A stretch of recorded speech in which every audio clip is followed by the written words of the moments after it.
Episode 4, Nightmares and Sleep Paralysis.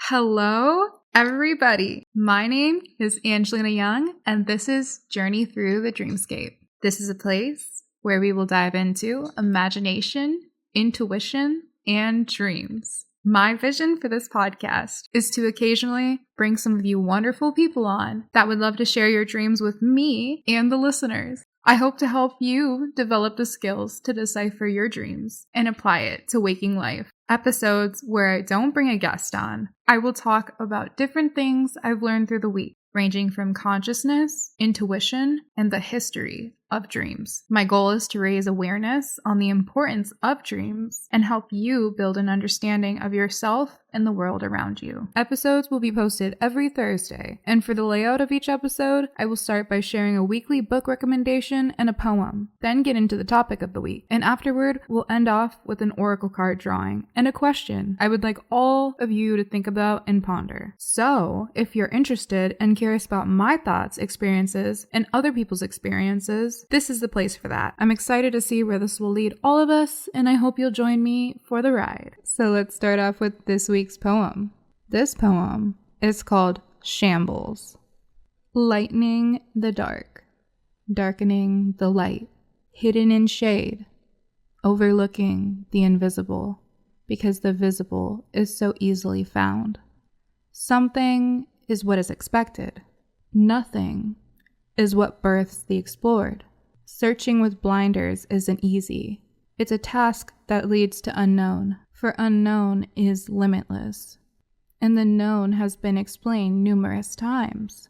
We must begin to shake the shambles that have been made before us, by lightening the dark, by darkening the light. Oh, the missing truths that have been shaded, overlooked, and faded. Thank you. That was Shambles. You can find that poem and many of my others on my website, angelinayoung.com, which will be in the description below. Okay, so for today, I will be taking up today's book recommendation time to talk about the book that I'm writing. If you don't know, I am writing a book about dreams. Not just one book, but two. The first book is a collection of dreams. It's like short stories that will have images and symbols from the dreams and divided by poetry. The other book is going to not be an interpretation guide so much, but more of my in-depth thought and guide to dreams and how you can figure out your dreams, start to lucid dream, just the whole shebang, pretty much. So focusing on the first book that I'm writing, as I said, it's a collection of dreams, kind of like short stories. I write all my dreams down in my phone, in a journal. I voice memo them when I don't feel like writing them. This has been my selection over the years of my favorite dreams that I feel should be heard because they're very inspirational or just so interesting that they can't just stay stuck in a journal. They should be heard. And I'm excited. I am excited. Okay, I just wanted to give an update on where I'm at. I can't give this update without mentioning this app that I found called Milanote. One of my favorite YouTubers, she mentioned this app and I was like, okay, I'm going to give this a try. And it is really good and it's also very much free. I wanted to tell you this because if you're writing something or even if you just plan things out a lot or you like stuff organized, this is the app for you, trust me. You can just drag in documents from, docs or anywhere else, PDFs, pictures. You can even put music, which I like to do so that I can be reminded of what I think of when I'm writing this book. It won't be included in the book, but it just gets me in the zone. So yeah, very helpful. Milanote. I will put that down in the description below. But since I found that, yes, it has been a lot easier to see the bigger picture of the book and keep track of every little thing that I'm doing instead of going back and forth out of different docs because I like to have each chapter and section separate it's a whole process, but it's going really good now. Now I've had the time. I'm in a good place that I've been able to give the time to write it and also do this and do cool things. So that is exciting. It is going very good and I'm very excited. And I hope you're excited because if you're here, I would like to think that you might possibly like that book. Those books. Yes. So I will continue to update you and I'm very excited and I love what it's morphing into. That's today's little book recommendation time taken up by the book that I'm writing. And to follow all of that up, how exciting! Today we have our very first guest on Journey Through the Dreamscape. And we will be talking about nightmares, sleep paralysis, lucid dreaming, astral travel, and yes, death dreams. Also, I just want to apologize. When we did film this, I was very sick, that's why this episode was a week late. Bear with me, bear with us. I was very sick and he was starting to get sick. So yeah, hang in there. There is still a lot of good dreams that were shared, a lot of interpretation finally on the show. And yeah, so if you want to hear about that, join us after the break. See you in a sec.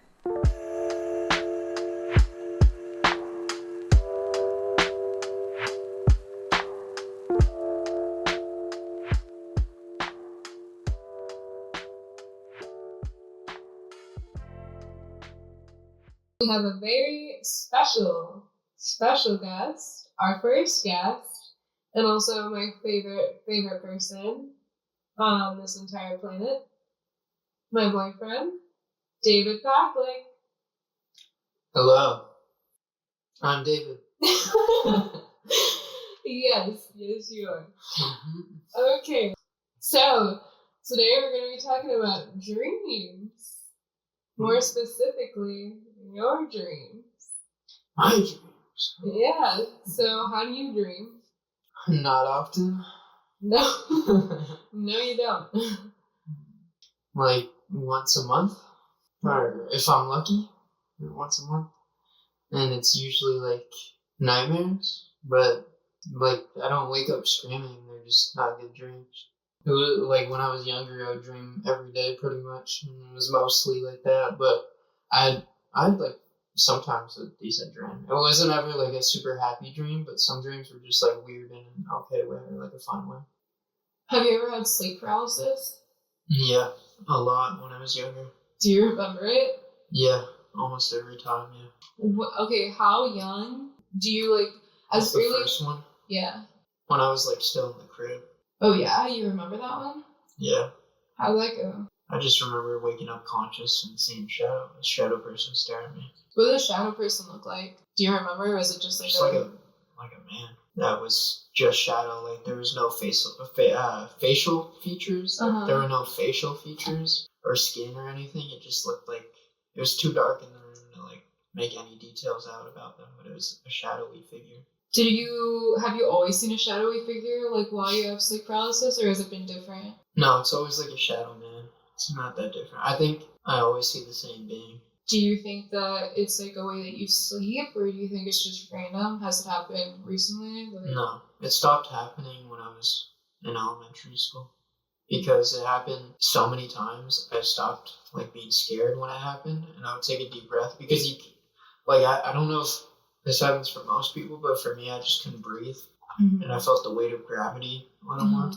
So I'd wake up and I couldn't breathe, and I couldn't move anything. So I realized, like, if I just take a deep breath, like, if I do my best to take a deep breath, like, I really struggle to breathe, and I stay calm, that I just wake up, and it stops. I stopped having sleep paralysis after I stopped being scared of it. I actually watched a pretty cool little documentary. I don't remember the name of it, about sleep paralysis, and it was, like, this guy interviewing a whole bunch of different people from different places of like having sleep paralysis and similarities and stuff, since it's not that like well known or talked about amongst little people, like their actual encounters or situations or like whatever happened during it. And a lot of them saw the same figure. It was a shadowy person or someone with a fedora. which I thought was interesting. The Hat Man. Yeah. Have you heard about that one? That's what they're talking about. Oh, I heard about that when people take too much Benadryl and they're ODing on that. Yeah. So people say that they see the Hat Man and they don't know what it is. They say that they see Hat Man and like he looks like he's from the 50s or somewhere around that time. And some people believe it's a real person, that the shadowy figure is a real person and it's like a different dimension or just spirit world, so many different things. And I wish I remembered the name of that documentary because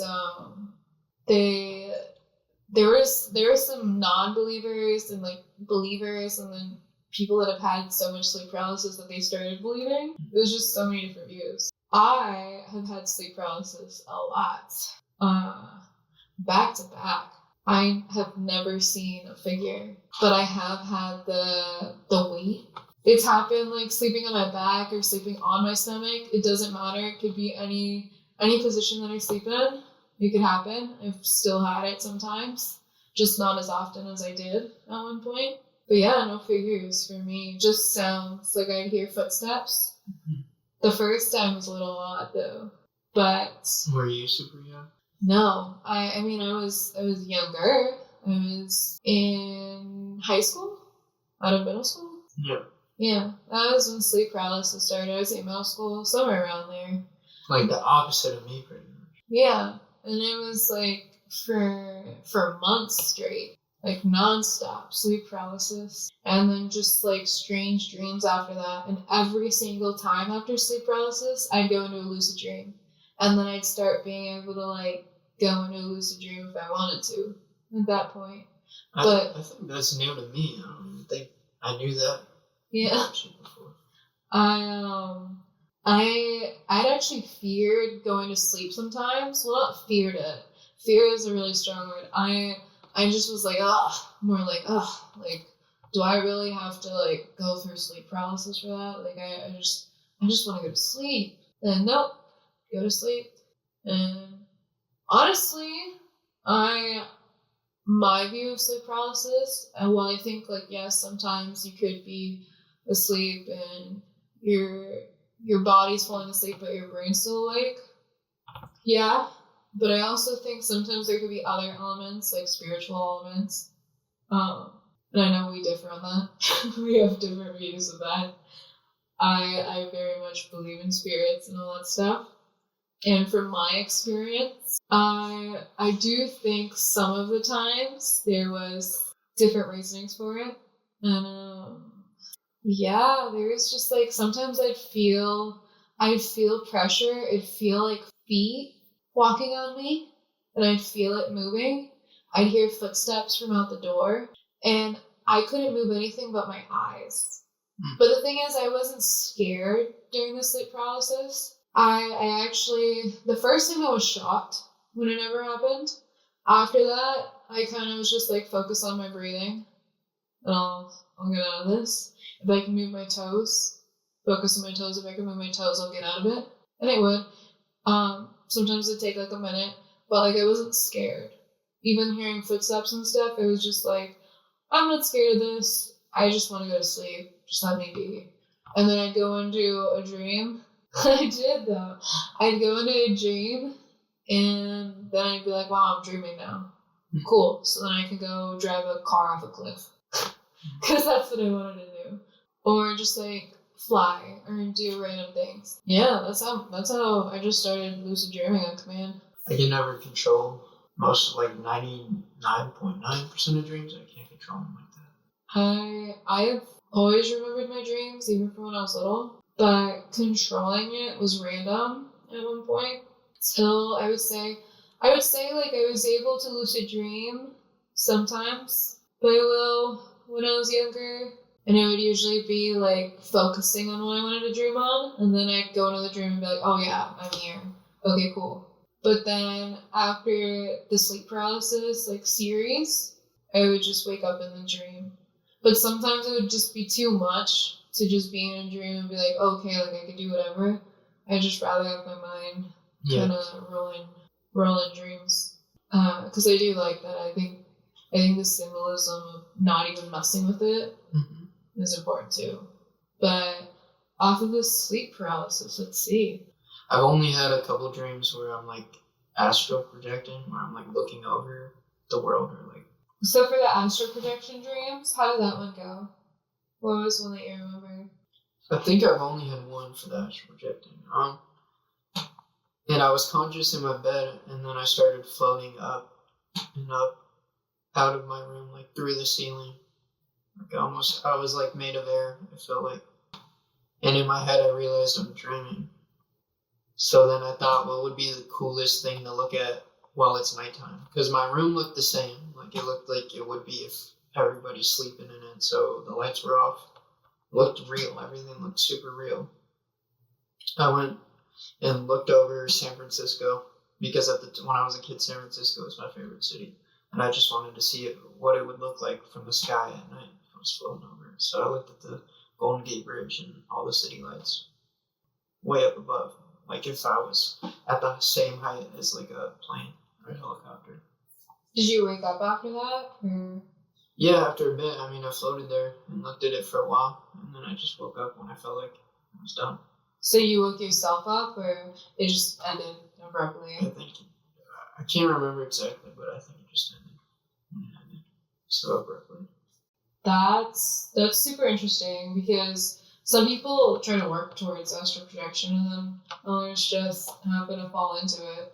Sometimes you don't even remember it. What about lucid dreams? Have you had any lucid dreams you remember? Yeah, there's only one for lucid dreaming that I remember well. I know I've lucid dreamed multiple times because I just have that feeling that I remember like loose bits of other dreams where I was controlling everything. But the one I remember the best from the beginning to the end was at the time when I was a little kid, I used to read a lot, so I was reading a lot of Percy Jackson books, and there's like 8 or more of them. And I was reading a shit ton of that. So in my dream, I was getting jumped by like shadow demons, and they took my shoes and like ran off with my socks and shit. So I was just in my like underwear. Nice. Yeah, basically like I don't really feel pain in my dreams, but I still feel the fear of like a fight or something.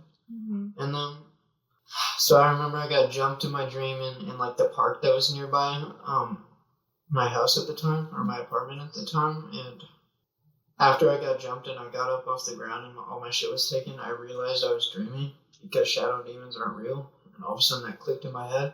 So I summoned Percy Jackson's Riptide, which is like his pen sword. I summoned his pen sword, so when I click the end of the ballpoint pen, it turns into like a golden sword. Okay. And then I wished, like in my dream, I was like, oh, I want my pants and my clothes back. So I magically got my clothes back, and then I started killing the shadow demons. Like I found them, and then I killed them, all of them. And then I woke up. Nice. And then what did you do after you woke up? You're just probably like, went wow. To school. I probably walked like 2 miles to school like every morning. You were like, wow, that's cool. I want to do that again. I thought it was cool, yeah. I thought it was fun. I like how you mentioned the feeling, how you said you don't really feel pain. Yeah. It's interesting because not everybody realizes or thinks about how many senses can be in your dream. You could taste, touch, smell. Like I could feel things when I grab them in my dreams. I just can't feel pain. Some people have dreams that can see, but their dreams could be just no visuals and it could just be sounds. Or you can have, you've heard some of my dreams before, so like when I eat cheese in the dream, like I'll taste it. I have felt pain in my dreams, so it's just cool that you mentioned that. I do. I felt pain in one dream. Yeah? Oh, you want to share that one? Yeah. It was the most, I think, traumatizing dream I ever had. I remember. I've never woken up from a dream crying or like screaming or nothing, but that dream I woke up crying a lot. So it started out with me working at like a little thrift shop or like a little clothing store or something with your mom, and I was like one of her employees there. Like it felt normal. And Isaac from Corner was there, and I think Danielle. was also there. It felt real to me, like all my dreams did. I remember your mom was like, "Oh, it's cool. We were closing the shop down." Mm-hmm. And I was like, "Oh, I need to go grab like an iced coffee for Angelina so I could surprise her with it whenever I go to see her after work." And then your mom was like, "Oh, that's cool. We got it. It's all good. You can go." So I walked out and I went down. So I was gonna go across the street through an alleyway, and I went through the alleyway. But as soon as I was like walking through the middle of it, maybe by surprise, like I didn't hear nothing. I heard his footsteps after he grabbed me, but a random dude put me in a headlock and put a gun in my head, and then shot me in the ear. Like I couldn't fight. It was all so quick. Like usually my reflexes, I'm like a cat. I like it. When I see shadows on the sidewalk, I will like I will react to them. Oh so, yeah, so, I know that. So it was all like surprising to me. I was like, I would never let this happen, but it happened, and it felt real. And when I got shot, different parts of my body started going numb at different times, and then I felt like a burning and stinging sensation that was like spreading through my neck and my head and my ear. Like I couldn't hear anymore. Mm-hmm. I went deaf, but I just heard like loud ringing. I was like, I don't know. I'll try to mimic it. It was like that. So it was just loud ringing, and I could feel thuds like things. Like I could faintly hear things. I guess I was deaf, but I could feel the impact of different sounds still. Anyways, I was like, I started going numb in different parts, and then I couldn't walk as good as I could, so I ended up starting to crawl. And then I crawled myself out of the alleyway, sat myself up against a wall, and I think I pulled out a smoke, because that's what I would do. If I was really down, I would just pull out my smoke, because that's the last thing I want to do while I'm thinking about everything. And then as I was sitting against like this brick building or whatever, on the sidewalk bleeding out, because I felt all the blood. I felt like cold wetness, the burning, stinging. I felt all of it. And there was like a line of police. There was like, it was chaotic. When I sat myself up against the brick wall, I saw like a line of police cars and police shooting at other people across. Who were like, I don't know, bad guys, maybe like criminals or some shit. I don't know. Like it was a shootout between the cops and some other people. And so, and some buildings were on fire and stuff, so it was just all this, like, chaos in front of my eyes, right? And I was looking at all of it, just observing it, because I knew in my dream it felt like my last moment, so I was like, well. And then as my vision started fading a bit, like, everything became unfocused, kind of like lens blurring, like lens distortion. Yeah. Like, everything just started getting a little blurred, so I was looking at it, and when that started happening, all I could see were flashbacks, like real memories, and the flashbacks were real life, like from when I was a kid, or really like from a baby, like when I was a toddler. Even some memories that I had forgotten consciously, but in my dream, I was seeing them, and I knew they were all real memories. From when I was a baby to a toddler to elementary school to middle school, like throughout the years, just a bunch of random memories of you, of old friends that I hadn't seen in years.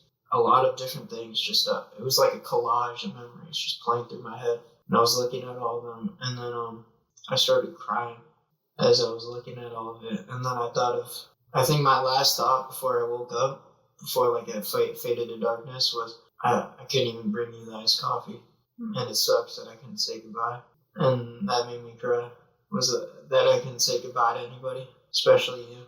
Oh, but that's why I woke you up when I had that dream. Yeah, I remember you were crying. You were in tears. Yeah, and that's the only dream that's ever made me feel like that. And that's the only dream I've ever felt pain in.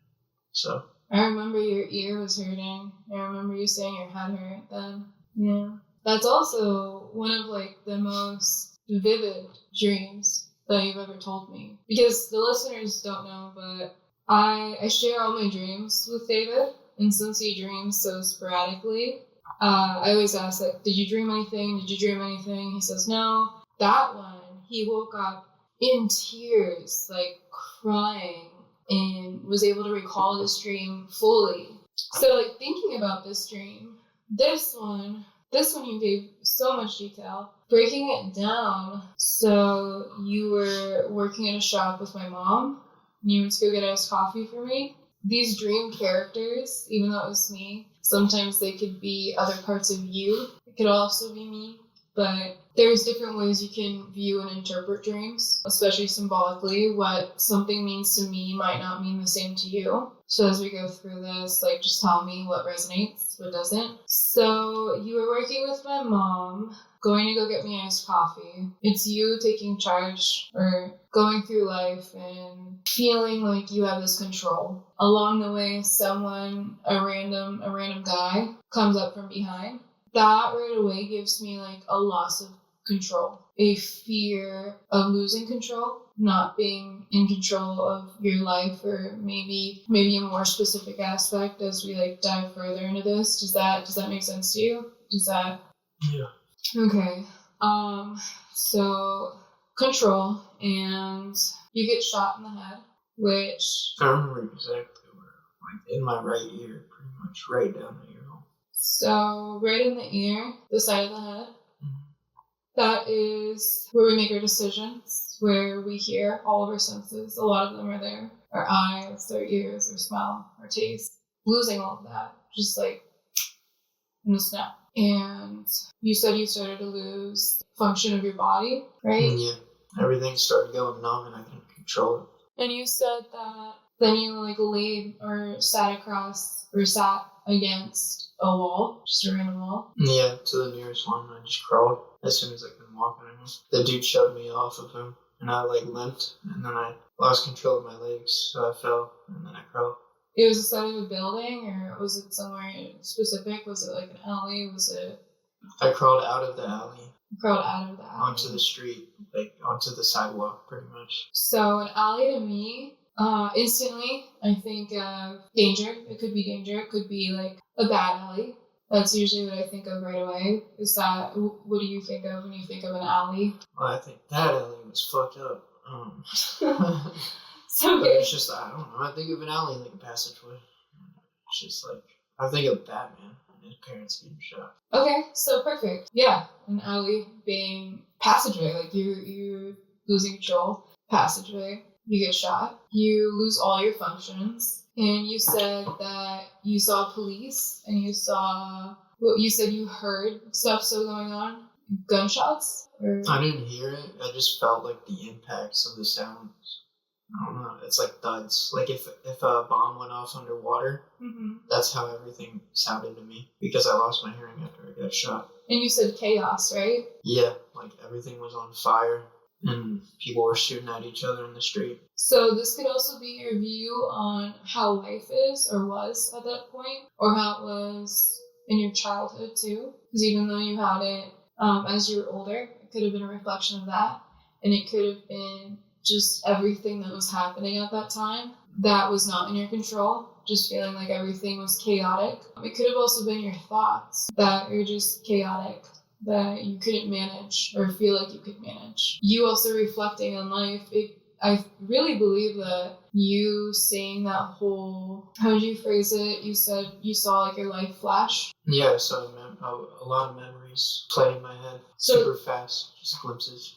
So that right there could have also been if you were to have that happen in real life, if you were to actually die. That's what I think happens as you're done. I think your brain plays flashbacks of all your memories. Yeah, I've heard of that a lot. Like, I've seen it in movies, I've heard about it in books, read it just random places. Like, you just re-see everything that's happened in your life really quickly. Mm-hmm.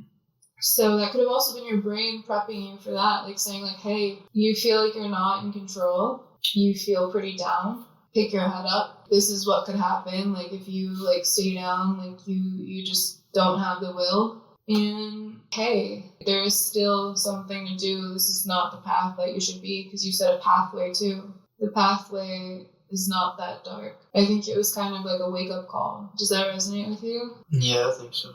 Also, because after that, like, I wasn't obsessing over suicide as much, I guess. So over death as much in general.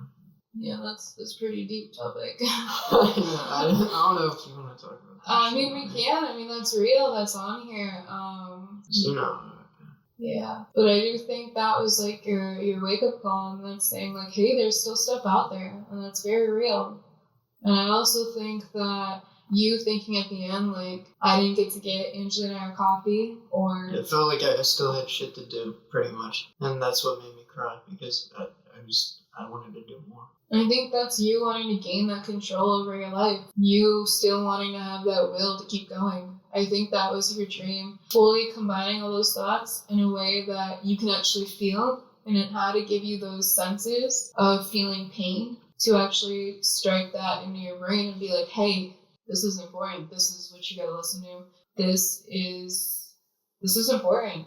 And I think that's so interesting, because that's what dreams are. They help us. Yeah, I really think that the subject of that was control and new beginning, like a new start on life and how you view life. I think so too. What other dreams do you have? Some other nightmares or good dreams? Is there any that come to your mind that you can think of that you remember pretty well? I remember this dream really well, and it stuck with me a lot better than most of my dreams. From when I was younger, it was a dream where I was running from a minotaur in a stone maze at nighttime. There was no roof over this maze made out of stone walls, and the only light that I had were torches placed on the walls, so it was very dim, and I couldn't see that well. I had this overwhelming sense that something was going to get me, and I knew it was the minotaur. Mm-hmm. So I had to keep moving. I made a turn into a dead end, but there was a wooden cabin, so I thought maybe I'll try to find a spot in the wooden cabin.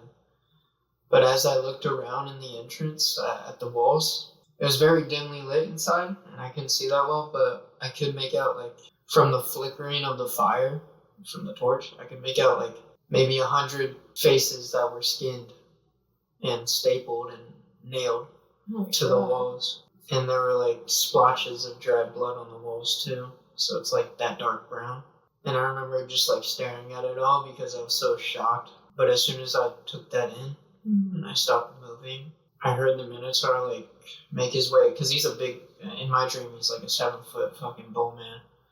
So he made his way over, and I heard him right behind me. And as soon as I turned around and felt like I was about to get killed, I woke up. That was a lot. Were there any other details that you remember? Like, anything about the Minotaur? Or like, he had the red eyes, like, stereotypical kind of Minotaur. Because I think also maybe I dreamed the Minotaur because I was obsessed with Percy Jackson when I was little, like, in elementary school.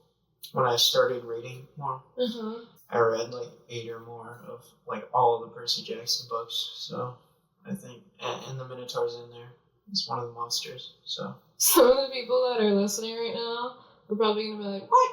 I have never read or listened or watched Percy Jackson stuff. All of the film, like, live action bullshit was ass. But the books, when I was a kid, I thought they were the best thing ever.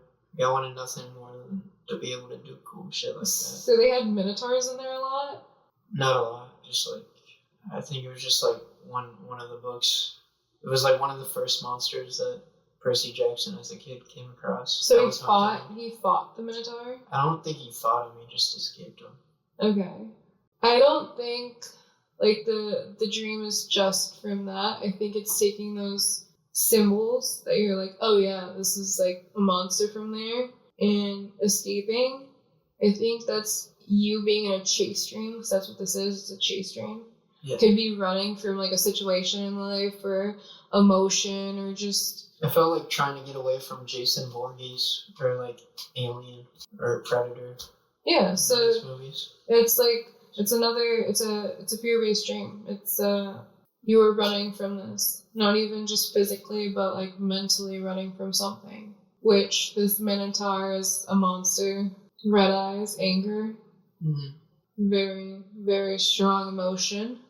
A bull to me is, like, strong, could hurt me. I do think of red. I think of what do you call them? The luchadores. I think of that when I think of bulls, right? So again, it's like avoiding this, like, situation and running, right? You're trying to, like, overcome it, and you come across this cabin, which, like, a cabin to me, I think of comfy, but not everybody thinks that. It could also be, like, Witch in the Woods. I think that's more what I think of with the cabin, most of the time. Yeah. So... like, witchy, kind of bad stuff happens in cabins in the woods. So, working with that, and you're in a maze with torches, so torches are just lighting it. Yeah, very dim. Dim, so dark, not knowing what's ahead, having these like random twists and turns that again can lead to anywhere of like thoughts or real life, waking life situation. And you come to this witch in the wood cabin full of bases. Skin. Yeah, which is how we present ourselves on our outside. It's our outer layer. Our outer layer. So it could also be you running from your outer layer, how people perceive you. Maybe you don't want to be consumed by these thoughts of how people perceive you. Does that make any sense to you? Does that resonate? Like you don't care, or you're at the time that you dream this probably running from that? Does that make sense? Yeah, because I think everybody struggles. Insecurity. With insecurity. I think that's just insecurity. Like, depending on your age, I think you struggle with it to different degrees. Or like, wow! So that makes me excited when I like... the time. Because at that time, like, when I was younger, I would get into a lot of fights. I just didn't get along with a lot of people. This is great. I'm happy I figured this one out a little bit. But yes, that is what I see. And I think it's also cool to look and like think back like how your mind actually symbolized it and what it pulled from too. Is you like pulled it from like Percy Jackson, but you also came to like a cabin in the woods in a maze with torches and dim. It's just so interesting because no one else will have that exact dream. No one else will think of those symbols the same. Mm-hmm. And I just think it's so unique when we like take a step back and look at these dreams. Yeah. Which I don't think we've talked about in this podcast yet, you and me. Do you take the time to analyze your dreams? Sometimes when it sticks with me, I think about it, but it's hard to make any meaning out of it for me. So I just kind of sum it up as my brain talking to me and making up stories for me to go through. Do you or like scenarios for me to live through, because they all feel real when I'm having them. Why do you not want to analyze the smaller dreams? It's not even that I don't want to analyze it. To me, I think my brain is just making up shit and just talking about random things. Would you ever make an effort to try to do that, to like figure out your dreams more, figure out yourself? I mean, maybe, but maybe. What if I asked you to start analyzing them a little bit? Just a little bit. Like how? Like, even just if you remember bits and fractions of a dream, like when you wake up to write it out, or to make that conscious effort to do it, to remember them, or to think about it. I think about them. Or write them down. If it made you happy, I guess. What if I said it would if you wrote them down? Why don't you write them for me? I tell you them. I do write them down for you, but but I need you to consciously do it yourself, because as I'm telling the listeners, you need to make the conscious effort, and then bits and pieces will start coming more and more. You'll start to remember. You have to make the conscious decision yourself. Yeah. To do it. Would you be willing to do that? Yeah, but the thing is, for you, like, a lot of your dreams have meanings. And they really seem like they do. All dreams, I personally think, have meanings. You can find the meanings. Oh, okay, that's true. But my thing, at least with me, I think for some people, their meanings really do have symbolic meanings for them.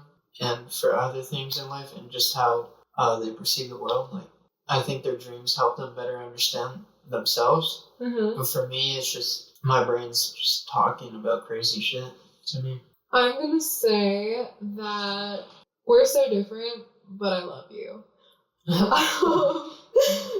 And I'm glad for your opposite view of things, because there's some contrast, polarity. Like, everybody needs that in their life. But that point that you just said made me think of like what I've read too and what I've looked into. How just like our ancestors cared about our dreams. Like, they looked at it and they focused at it. There would be somebody in a tribe or in the group, could be old, could be just someone good with dreams, to interpret them, to look at them, to figure out, like, what am I going through today? Hunting or getting food or the weather, just like different things to get through life. And I think, sadly, we've lost that just from our Western view of things, because there's still other places in the world that still hold that pretty tight and pretty true. The dreams are important. And I think just saying, like, it's just a dream is like so sad to me, because they are so important. I don't think they are nonsense. I think that it's so much about you. Because even just hearing you say these dreams right now, Yeah. there's just so much that you could take from that. But it's just like the will to actually want to take from that. And not just throwing it in a garbage bin. But I do have to ask, like, me analyzing it for you, does that help you a bit? Does that put it into perspective? Does that help you in any way? Like, do you go like, oh, that actually does make sense? Yeah, most of the time I think it makes sense. And it's nice to talk about it with someone, so yeah. Yeah. Helps. It is nice to talk about it. I tell you about all my dreams. Every morning, you dream every night, multiple dreams. I know. David's very lucky. He gets to hear all the dreams, even the ones when I nap, and when I go to sleep at night and I remember 10 dreams. So that is that. Do you have any other dreams that you could remember? Yeah, this dream wasn't even bad, really. It was just because I'm not trying to just like talk about all the shitty ones. Most of them are, but I've had like just weird dreams that weren't necessarily shitty. They're just weird. Like, I had a dream where I was bouncing on giant floating flowers in the sky. What? With, like, Mario. I was just gonna say that. Did I say that? I think you did, but I kind of don't remember it all the way, but I was gonna, when you just said bouncing on flowers, it was like Mario. Yeah, like giant, thick, fat flowers that were floating in the sky. I couldn't even see the ground because we were so high up, but I was just bouncing on them like they were giant trampolines with Mario. And then I woke up. That was it. That's what I'm talking about. That's why I think a lot of dreams are just my brain like talking about weird shit. Or making up weird things for me. I mean, I think you find joy in those games too. Also, like... I'm like, dude, I'm addicted to video games like they're meth. Dude, you can't say that. I don't think. Why?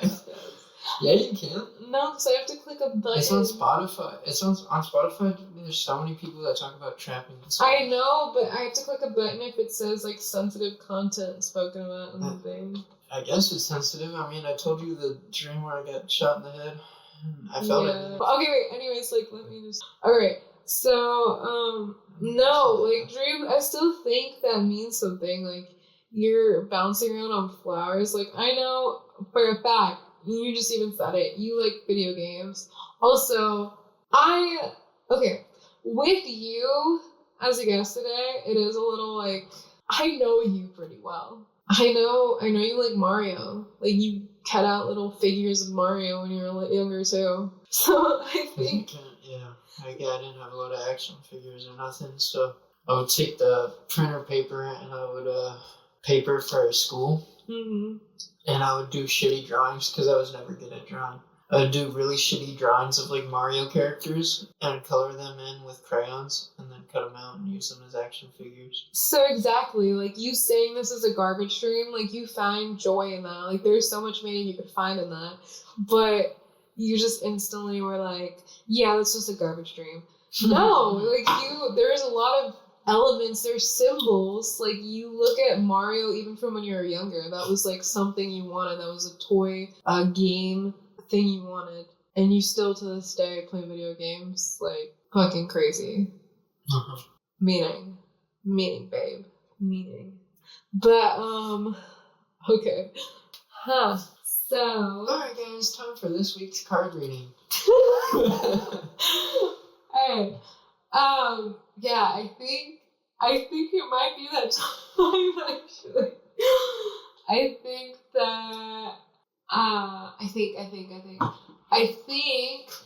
that can wrap up today. I'm pretty satisfied. You shared some pretty cool dreams. Pretty cool points of your life. some little details from the Mario to the sleep paralysis to your inner demons. You're trying to upload this podcast, right? David, please. This is my outro. So, Yeah. anyways, thank you everybody for listening. This is me, Angelina Young, with David Paclik. Also, again, just gonna say it again. Sorry for how I may sound this week. I was very sick, and I'm still congested. Yeah, I'm still sick, and I'm congested. But yeah, this is me, Angelina Young, and David Paclik. David, want to say any final words for today? Yeah, have a good night. See y'all next time. Listen to my podcast. Oh, yeah. Well, they're already listening. Tune in for next week's episode. Do you want to say it? Join us. Alright, join us for this Oracle card reading. It's going to be really cool and insightful. And if you're obsessed with dreams like my girl is, then we're going to have a good time. We will see that after. See ya. See ya. See you later. All right.